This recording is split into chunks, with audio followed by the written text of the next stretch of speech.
आप अकेले पढ़ाई कर रहे हैं? क्यों? कोई आया नहीं है मैम आज। आप आज स्कूल आ रहे हैं, आपको कैसा लग रहा है? अच्छा लग रहा है स्कूल आकर के, लेकिन रिस्क भी है इसमें आने में।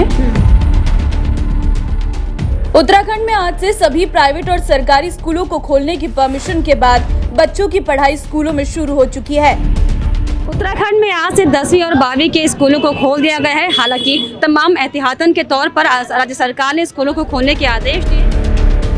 हालांकि लंबे समय बाद स्कूल पहुंचे बच्चों ने अपनी तरफ से पूरी तैयारी जरूर की हो, लेकिन स्कूल प्रशासन की ओर से बच्चों की व्यवस्था को लेकर क्या कुछ खास इंतजाम सरकारी स्कूल में किए गए हैं, इसको लेकर हमारी ये छोटी सी रिपोर्ट देखिए। लेकिन आज हम पहुंचे हैं एक बार फिर से बनभूलपुरा के स्कूल में ये जानने के लिए कि स्कूल में किस तरह की बच्चों के लिए तैयारी है, क्या क्या इंतजाम खास किए गए हैं कोरोना वायरस के मद्देनजर।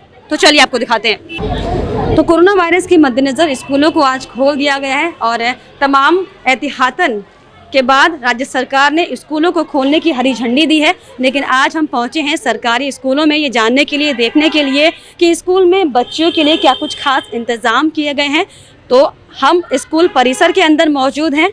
यहाँ पर आप देख पा रहे होंगे बच्चों को अलग अलग खड़ा किया जा रहा है ताकि डिस्टेंस मेंटेन हो सके। और हम आगे भी जाएंगे और ये जानने की कोशिश करेंगे कि क्या कुछ खास इंतज़ाम आज स्कूलों में यहाँ पर किए गए हैं। तो यहाँ पर बच्चों की लाइनें लगी हुई हम जानेंगे और टीचर मैम से जानेंगे। मैम, ये 10वीं और 12वीं के बच्चे स्कूल आ रहे हैं आज से? जी। तो ये लाइन क्यों लगी हुई है?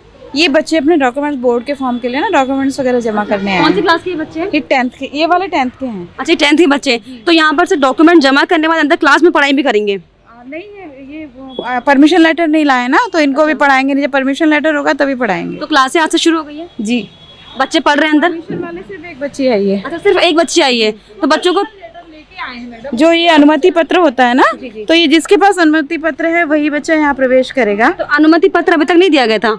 नहीं, बच्चे आए नहीं थे? नहीं, पेरेंट्स जैसे 2 बच्चों के आए ना हमारे पास। ये तो जो ये लाएंगे उन्हीं को हमें ऑर्डर है कि वही बच्चे क्लास के अंदर प्रवेश करेंगे। अच्छा, तो सारे बच्चों ने भी परमिशन नहीं ली, बच्चे नहीं आ पाएंगे स्कूल? अभी नहीं, ये ऑनलाइन पढ़ाई कर रहे हैं। अच्छा, बच्चे ऑनलाइन पढ़ाई कर रहे हैं। चलिए, फिलहाल यहाँ पर बच्चों की परमिशन के लिए लंबी लंबी लाइन लगी हुई है। 10वीं और 12वीं के बच्चों को पहले बोर्ड एग्जाम के लिए पहले स्कूल से अनुमति लेनी होगी और उसके बाद ही कक्षा में प्रवेश करेंगे। लेकिन हम ये देखेंगे कि कक्षा में फिलहाल किस तरीके के खास इंतजाम यहाँ पर किए गए हैं। कैसे मैम? बढ़िया मैम, तो आज से स्कूल शुरू हो गए, तो मैं थोड़ा देखने के लिए आई थी कि अभी जो बच्चों की लाइनें लगी ये अनुमति के लिए आए हैं यहाँ पे? ये अनुमति के लिए आए। अच्छा, तो क्लासेस का है, हम जाके चेक कर लें? चलिए, ठीक है। तो फिलहाल बच्चों की लाइनें लगी हुई हैं क्योंकि अनुमति पत्र के बाद ही क्लास में एंट्रेंस मिलेगी। और फिलहाल हम क्लासरूम को देखना चाहेंगे कि किस तरीके के एहतियातन तौर पर क्या कुछ खास इंतजाम यहाँ पर किए गए हैं। तो फिलहाल ये क्लास लगी हुई है। मैम, अंदर आ सकती हूँ मैं? चलिए, कौन सी क्लास है मैम ये? क्लास 12th है। अच्छा, 12th की क्लास है। अच्छा, तो इन सभी बच्चों ने अनुमति ले ली थी? हाँ, ये जो बच्चे यहाँ आए हैं इनके अभिभावकों ने कंसर्न दिए और उसके बाद ही बच्चे आए हैं। अच्छा, तो यहाँ पर भी पढ़ाई चल रही है और बाकी जो बच्चे हैं वो घर से शायद ऑनलाइन पढ़ रहे होंगे, जो कम है ना? हाँ, जितने बच्चे विदाउट कंसर्न रहे हैं वो उनके पेरेंट्स ने कंसर्न नहीं दी थी, वो बच्चे ऑनलाइन पढ़ेंगे। चलिए, तो जिन बच्चों के पेरेंट्स ने अनुमति नहीं दी वो बच्चे घर पर ऑनलाइन पढ़ाई भी कर सकते हैं। ये भी राज्य सरकार की ओर से आदेश जारी हुआ है। हालांकि आप तस्वीरों में देख सकते हैं यहाँ पे कि कैसे बच्चों को अलग अलग यहाँ पर बिठाया गया है और 6 गज की दूरी की बात कही गई थी। यहाँ पर साफ तौर पे आप देख रहे होंगे कि इसमें कम से कम 4-5 बच्चे बैठते होंगे, लेकिन अभी सिर्फ 2 बच्चे यहाँ पर बैठे हैं। बीच में लंबा गैप दिया गया है सुरक्षा के तहत, एहतियातन के तहत। तो मैं आपसे एक बार बात करना चाहूँगी, आप आज स्कूल आ रहे हैं, कैसा लग रहा है? अच्छा लग रहा है स्कूल आकर के, लेकिन रिस्क भी है इसमें आने में। अभी कौन सी क्लास चल रही है? अभी तो इको की चल रही है, लेकिन हमारी इको नहीं है, तो हिस्ट्री वगैरह पढ़ रहे हैं। अच्छा, तो अभी तक घर में आपकी पढ़ाई हो रही थी प्रॉपर तरीके से? पढ़ाई हो रही थी, मैम आ रही थी, ऑनलाइन क्लासेस चल रही थी। तो अभी क्या लग रहा है आपको कि ऑनलाइन वाला मामला ठीक है कि ये वाला मामला ठीक है? अगर आपके स्टूडेंट के तौर पे मैं पूछूं तो क्या लग रहा है कि घर पे बैठ के पढ़ने में ज़्यादा मज़ा आ रहा था कि यहाँ पर ज़्यादा मज़ा आता है? यहाँ ज़्यादा अच्छे से कॉन्सेप्ट क्लियर हो जाते हैं, मैम सामने से बता देती हैं। और ऑनलाइन में ज़्यादा इतना अच्छा भी नहीं लग रहा था क्योंकि इशू हो जाता था नेट का, इस वजह से कुछ नेट का इशू होता था। तो अगर मैं प्रिकॉशन की बात करूं, क्योंकि ऑब्वियसली बहुत रिस्क में आप सभी यहाँ पर पढ़ने के लिए आए हैं, तो क्या क्या प्रिकॉशन आप ले रहे हैं? कि आप सैनिटाइजर कैरी करके लाएं? हालांकि स्कूल में भी आपको सैनिटाइजर दिया जा रहा होगा, तो क्या आप सैनिटाइजर कैरी कर रहे हैं? आप डिस्टेंस बना रहे हैं? क्या प्रिकॉशन आपके माइंड में चल रहा है कि आपको करने चाहिए क्योंकि अब स्कूल खुल गए? तो सैनिटाइज़र कैरी करके ला रहे हैं और डिस्टेंस बना करके रख रहे हैं, बातचीत कम है यहाँ। आप लोगों का लंच टाइम निकल चुका है, हो गया, अभी बचा टाइम आई गेस। हाँ, अभी होगा। तो आप सभी को पता होगा कि लंच भी किसी का शेयर नहीं करना है। हाँ, तो सभी से मैं भी अपील करूंगी, न्यूज़ 31 भी अपील करता है कि आप सभी अपनी सुरक्षा के लिए, अपनी सेफ्टी के लिए सोशल डिस्टेंसिंग बनाए रखिएगा। लंच बिल्कुल शेयर नहीं करेगा, कोई दोस्ती नहीं, कोई यारी नहीं, क्योंकि इस समय आपकी सुरक्षा ही आपका बचाव है। तो तस्वीर आपके सामने, सभी बच्चे यहाँ पर पढ़ रहे हैं, स्कूल में बच्चियां हैं, कन्या विद्यालय ये है। और लगातार जिस तरीके से अभी हमने बाहर से देखते हुए, हालांकि इससे पहले हम जब आए तो हमारा अनुभव बहुत ज़्यादा बेकार था, क्योंकि जगह जगह पर अव्यवस्थाएं फैली हुई थी। लेकिन अब जो हम देख पा रहे हैं, वाकई फ़िलहाल बच्चों की सुरक्षा को देखते हुए एहतियातन के तौर पे बच्चों को यहाँ पर दूर दूर बैठाया गया है।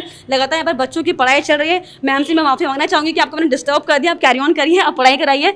तो वाकई जिस तरीके से कोरोना वायरस का ये दौर चल रहा है और ऐसे में बच्चों को स्कूल आना एक बड़ा चुनौती बच्चों के लिए भी है, स्कूल प्रशासन के लिए भी है। लेकिन इसी कड़ी में आज हम बनभूलपुरा के स्कूल यहाँ पर पहुँचे हैं और फिलहाल जो स्थिति है वो ये है कि बच्चे दूर दूर बैठे हैं, सेफ्टी के साथ पढ़ाई कर रहे हैं, सुरक्षा का खास ध्यान यहाँ पर फिलहाल रखा गया है।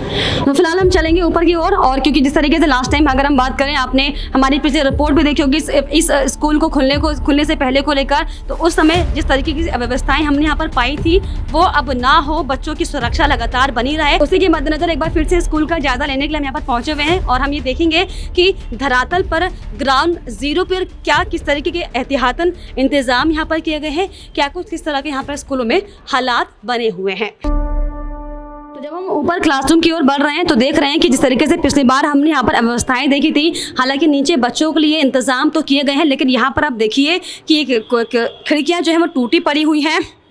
हालांकि पिछले बार अध्यापक जी से हमारी बात हुई तो उन्होंने साफ तौर पर कहा था कि बच्चों के आने से पहले ये सब कुछ ठीक करवाया जाएगा, क्लासरूम को सैनिटाइज करवाया जाएगा। लेकिन फिलहाल जो स्थितियां हैं वो थोड़ी बद से बदतर यहाँ पर दिखाई पड़ रही हैं। लेकिन हम और भी क्लासरूम जाएंगे और ये जानने की कोशिश करेंगे कि क्या वहाँ बच्चों के लिए खास इंतज़ाम किए गए हैं या नहीं किए गए हैं। तो आप मेरे साथ बने रहिए और हमारे साथ साथ इस रिपोर्ट से जुड़िए, क्योंकि ये आपसे जुड़ी हुई रिपोर्ट है, हमसे जुड़ी हुई रिपोर्ट है, क्योंकि हम सभी के बच्चे स्कूलों में पढ़ते हैं और कोरोना का ये दौर चल रहा है। ये कक्षा 8 नंबर ही लिखा हुआ है। मैं आ जाऊँ अंदर? आप अकेले पढ़ाई कर रहे हैं? क्यों? कोई है ही नहीं है मैम, आज कोई है ही नहीं। कौन सी क्लास में पढ़ते हो आप? 10th। तो 10th में कोई टीचर नहीं है? टीचर अभी आई थी मैम। हाँ, फिर अभी नीचे गई हैं। अभी नीचे गई है, तो वो आपको अकेले पढ़ा रही हैं? जी। कोई दिक्कत नहीं हो रही आपको अकेले पढ़ने में? जी मैम। नहीं। बुरा तो नहीं लग रहा? जी नहीं। दोस्तों को मिस नहीं कर रहे? नहीं मैम। नहीं कर रहे। तो अभी तक घर में ऑनलाइन पढ़ाई कर रहे थे?